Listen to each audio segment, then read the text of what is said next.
चाहे बात तीर्थों की यात्रा की हो या धर्म ग्रंथों के ज्ञान की हो, अक्सर ये देखा गया है कि बड़े बुजुर्ग लोग कहते हैं कि ये तो बुढ़ापे के चीजें हैं, कि जब आपके अंदर बुढ़ापा आ जाए तब आप तीर्थ यात्रा पर निकल जाओ। जब आपके अंदर बुढ़ापा आ जाए तो आप सत्संग लो या आप धर्म ग्रंथों को पढ़ो। क्या लगता है आपको, ये कहाँ तक सही है? क्या बुढ़ापे में धर्म ग्रंथ हमारे कुछ काम आएंगे? क्या तब हमें सही गलत के रास्ते की परख करने की जरूरत तब है, या हमें अर्ली एज में ज़्यादा ज़रूरत है कि हम कौन सा रास्ता सही है कौन सा गलत है, हमें किस तरह जीवन को जीना चाहिए, ये जानना हमें 60 साल में ज़रूरी है या अर्ली एज में? क्या तीर्थ यात्रा के उस डिवोशनल पावर को समझना हमें 60 साल के बाद ज़रूरी है या अर्ली एज में समझना बहुत ज़रूरी है? तो दोस्तों, क्या लगता है आपको, ये हमारे साथ क्यों होता होगा? आखिर क्यों कहते हैं कि ये सब चीज़ें हमारे बुढ़ापे के लिए ज़्यादा इम्पोर्टेंट है? मैं बताता हूँ। इसके पीछे एक कारण है डर। क्योंकि सब लोग डरते हैं कि कहीं हमारे बच्चे साधु संत ना बन जाएं, कहीं हमारे बच्चे सन्यासी ना बन जाएं। तो उनका डर भी वाजिब है, क्योंकि धर्म ग्रंथों का सही ज्ञान होना अति आवश्यक है। ये नहीं कि हमने पढ़ा और माया मोह छोड़ा और सब चले गए। जहाँ तक धर्म ग्रंथों की बात आती है तो वहाँ यही माना जाता है कि अरे इस धर्म ग्रंथ को पढ़ के तो लोग सन्यासी बन जाते हैं, सब माया मोह छोड़ देते हैं। तो ये बात का एहसास मुझे तब हुआ जब मैंने धर्म ग्रंथों को खुद पढ़ा, और आज मैं आपके समक्ष आया हूँ उन्हीं का अनुभव लेके। आज से 5000 साल पहले आपको पता है क्या हुआ था? सबसे बड़े मोटिवेटर वर्ल्ड के कौन है? क्या आप जानते हैं? नहीं जानते? चलिए मैं बताता हूँ। आज से 5000 साल पहले एक धर्म युद्ध हुआ था, जो कि कुरुक्षेत्र की भूमि में हुआ था। सबसे बड़ा युद्ध कह सकते हैं इसको, वो भी धर्म युद्ध। मतलब अगर बोल दिया कि धर्म इतने बजे खत्म होना है तो उतने बड़े, जैसे कि हम आज सीज फायर बोलते हैं, ऐसी तब भी होता था। निहत्थे पे कभी वार नहीं करते थे। कई सारे रूल्स थे, उन रूल्स को निभाते हुए युद्ध किया जाता था। उसे ही धर्म युद्ध कहते थे। तो आज से 5000 वर्ष पूर्व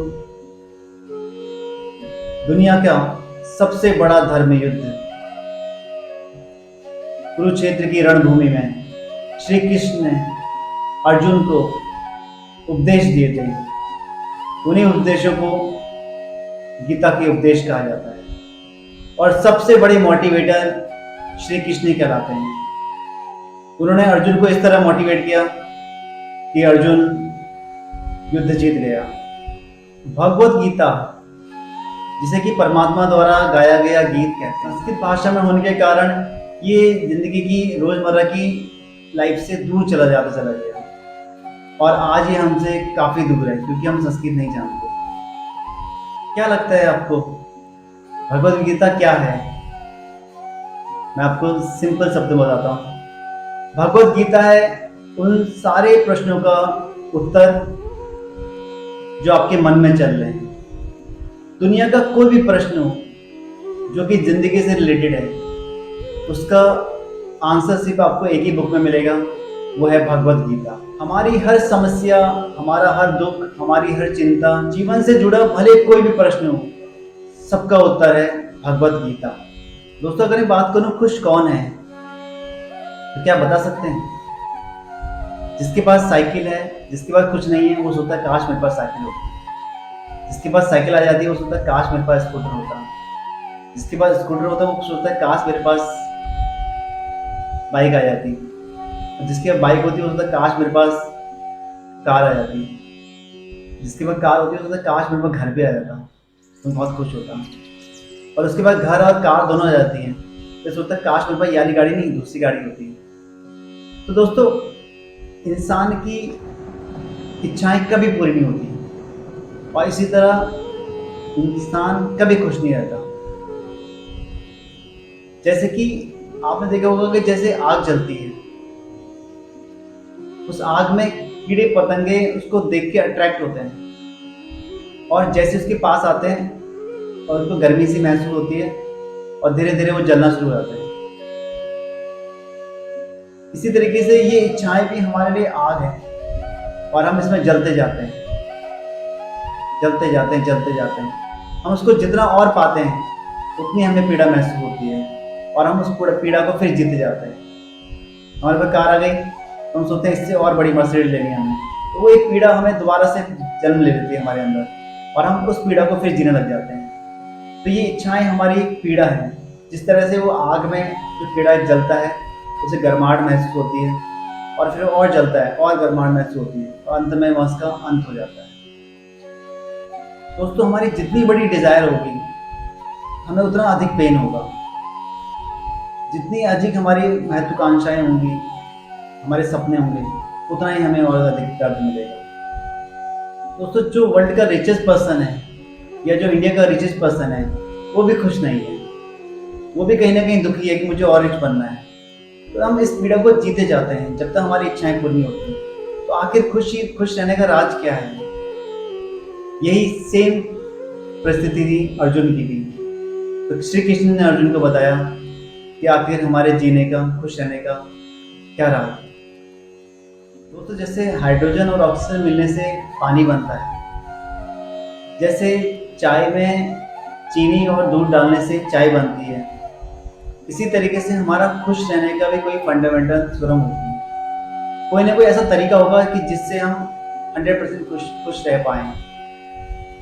ये ऐसे हमें खुशी नहीं मिलेगी कि हम किसी चीज के पीछे भागते रहे। तो श्री कृष्ण जी कहते हैं वांछांसि जीर्णानि यथा विहाय, मतलब हमारा शरीर और आत्मा अलग अलग वस्तुएं हैं। हम शरीर को डिजायर पूरी करने में लगे होते हैं।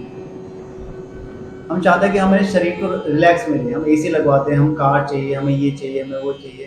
हम हमेशा शरीर के ऊपर कंसंट्रेट रहते हैं, जबकि शरीर एकमात्र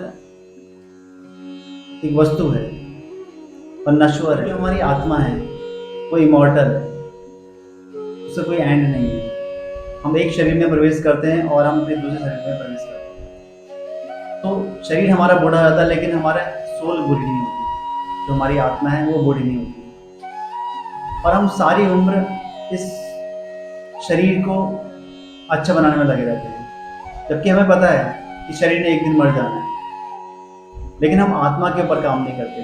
तो यही हमारे लिए जिंदगी में सबसे बड़ी चीज है कि अगर हम अपनी आत्मा पे वर्क करें, हम अपने इनर हैप्पीनेस पे वर्क करें, तो हम खुश भी हो सकते हैं और ये सब चीज़ों से, डिप्रेशन, ये सब चीज़ें जो भी हमारे मन के विकार हैं, इन सब से दूर भी रह सकते हैं। अगर हम अपने गले में सब्जियां टांग दें तो क्या हमारी भूख मिट जाएगी? नहीं मिटेगी। उसके लिए हमें सब्जी को खाना पड़ेगा, पकाना पड़ेगा, फिर खाना पड़ेगा, फिर हमारे पेट में जाएगी, फिर पाचन होगा, फिर उससे हमें ऊर्जा मिलेगी। तो ये पूरा प्रोसेस होगा। अगर हम पानी को पेड़ों में टांग दें तो क्या पेड़ हरे रह पाएंगे? नहीं रह पाएंगे। उसके लिए हमें पेड़ों की जड़ों में पानी डालना पड़ेगा, फिर पेड़ों की जड़ों में मिट्टी में पानी समाएगा, फिर जड़ों के होता हुआ पेड़ों में पानी प्राप्त होगा पेड़ों को। इसी तरीके से हमें खुश रहने के लिए अपनी आउटर डिजायर को ना पूरा करते हुए हमें अपनी इनर डिजायर को पूरा करना है।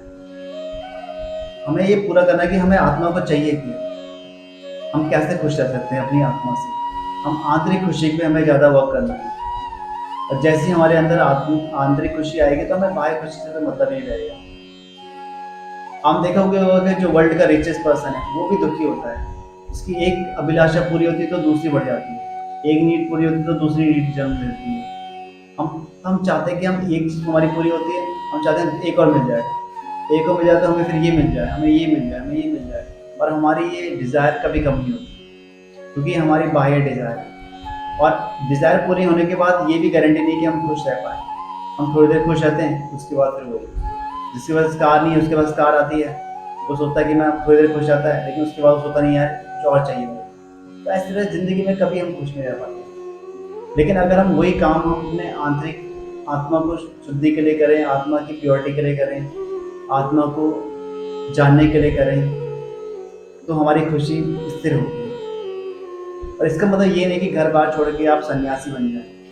आप गृहस्थ आश्रम में रहते हुए भी, सब कुछ करते हुए भी अपनी अंतरात्मा को जान सकते हैं। इसके लिए मेडिटेशंस हैं, इसके लिए योगा है, इसके लिए धार्मिक पुस्तकें हैं। अधूरा ज्ञान